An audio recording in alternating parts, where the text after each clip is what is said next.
Halo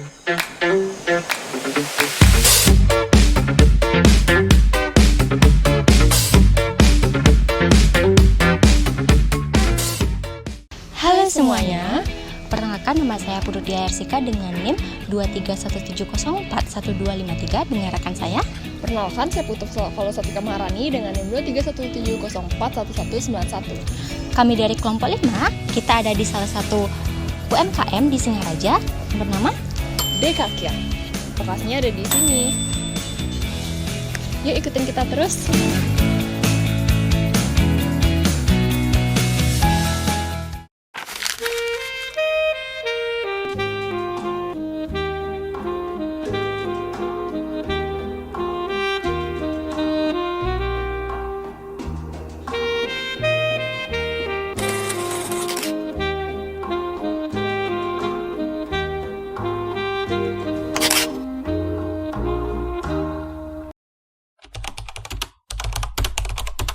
Kan saya Gus Mahadi, selaku pemilik Kopi Dekakiang, yang saat ini aktivitasnya ya full di kedai ini.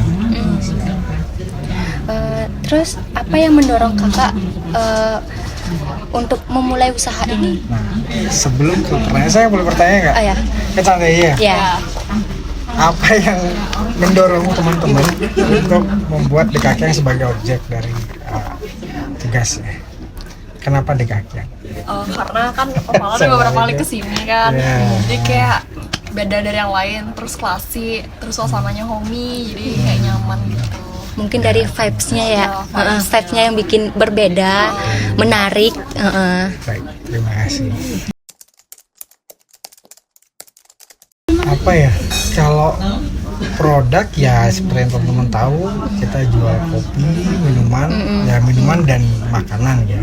Nah minumannya jadi saya ada kopi, bagi yang tidak ngopi ada coklat, ada teh di sini.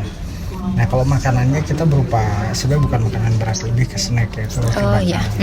Roti bakar, kemudian yang kita jual di sini ya roti bakar yang khas ya, dengan menggunakan bahan roti bakar roti gandum.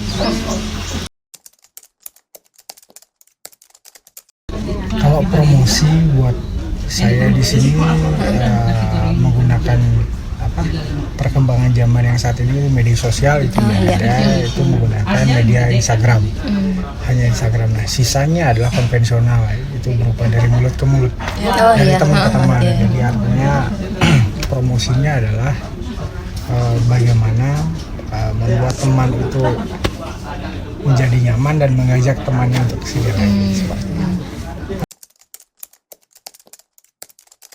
Harga, nah kalau harga menurut kalian seperti apa di sini? Nah itulah karena harga tuh dibandingin lain ini kayak paling Murah ya, murah, terjangkau. Artinya kami mencoba melihat bahwa agar tempat ini bisa menjadi tempat yang dikunjungi siapa saja. Oh iya. Harga saat ini, harga untuk di Singaraja menurut kami ya, kami di Singaraja harga ya itu masih menjadi pertimbangan saat ini. Jadi ya kebetulan juga setelah dihitung HPP ya kita masih oke lah, jadi masih bisa. Nanti kalau nggak ada keuntungan ya nggak buka usaha namanya. Iya benar. Jadi harga masih kita bisa create dengan yang ada saat ini.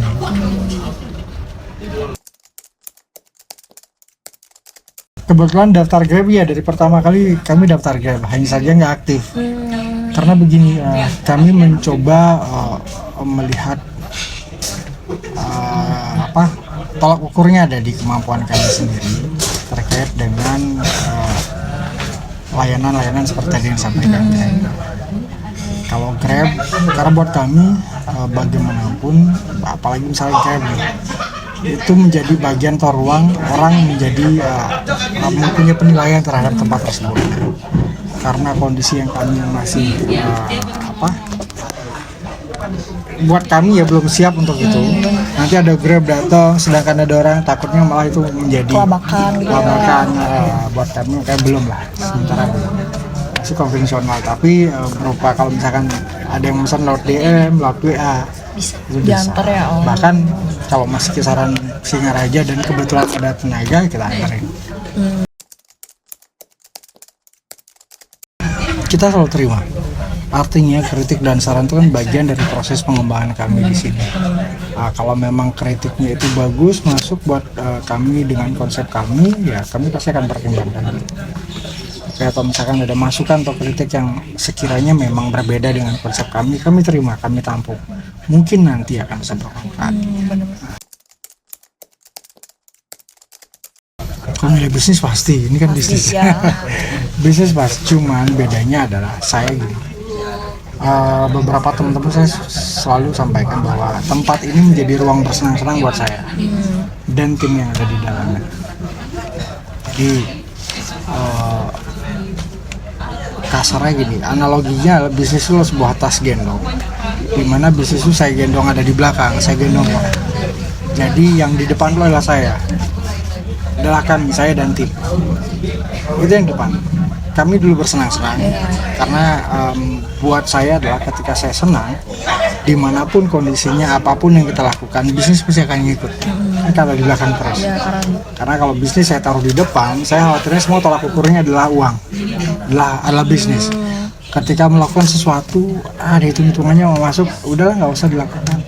Ini hitung-hitungannya masa tanpa disadari kalau buat saya nih ya, itu malah membatasi ruang gerak kita. Nah, artinya kalau berbicara dari sisi sudut pandang bisnis saya taruh bisnis di belakang. Saya jadikan dia tas gendong saya, di mana akhirnya ketika saya kemanapun saya, bisnis itu akan ngikut terus.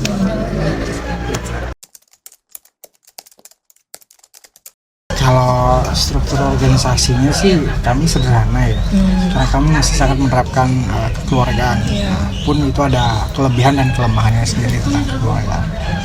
Nah, tapi di sini kebetulan dari awal kami punya konsep bahwa di Kakeng tidak ada karyawan.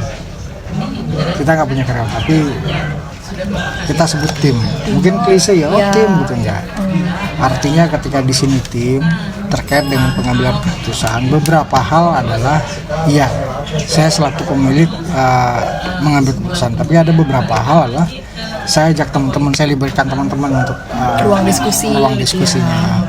Artinya berharap dengan ini dijadikan secara struktur kita bentuk tim, termasuk saya di dalamnya. Teman-teman punya rasa memiliki tentang tempat ini, bagaimana dia juga akhirnya bertanggung jawab dengan tempat ini. Nah, tanggung jawabnya adalah ketika tempat ini berkembang, tim yang ada di dalamnya harus ikut berkembang. Itu sih. Biar lebih nyaman juga semua. Ya, cuman kadang-kadang kelemahannya kekeluargaan itu adalah beberapa hal tertentu agak kadang-kadang ya itu kayak keluarga adalah kasihan. Tapi sejauh ini sih tidak ada kendala yang cukup signifikan terkait dengan hal itu. Kami semua masih berjalan dengan baik, fine-fine saja dengan sistem yang kami terapkan di sini. Ya, kami dari awal coba daftarkan ini melalui OSS, tapi ya kan ada di aplikasi OSS. Sudah kami daftarkan terkait OSS. Terus kemudian di sini juga untuk pajak kita berusaha disiplin akan melalui wajib pajak. Sudah ada pajak pendapatan sudah. Terima kasih waktunya Kak ya. Teman-teman ya, sama-sama kasih ya. Ya, makasih banyak waktunya.